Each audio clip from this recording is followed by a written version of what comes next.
তুমি যদি বলতে এসো, আমি কি যেতাম না? হয়তো ঠিকই যেতাম। যেভাবে আগে গিয়েছি সহস্রবার, সাড়া দিয়েছি সহস্র ডাকে, সেভাবেই যেতাম আবার।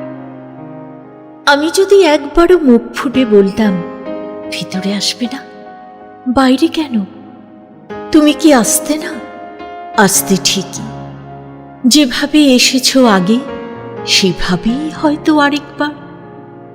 কিন্তু কেউই বলিনি সেদিন। তুমিও ডাকনি এসো, আমিও বলিনি বাইরে কেন।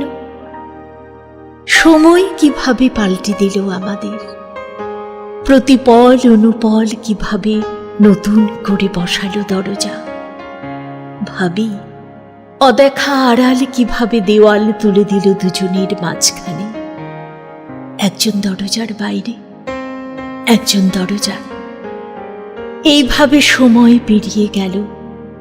খুচরো কথা, খুচরো হাসাহাসি, চোখে চোখ ছিল, কিন্তু কোথাও ছিল না কোনো দেখা। অথবা গভীরে ছিল সেই দেখা, চোখের আড়ালে যা ভাঙে দরজা কিংবা তুলে দেয় নতুন দেওয়াল।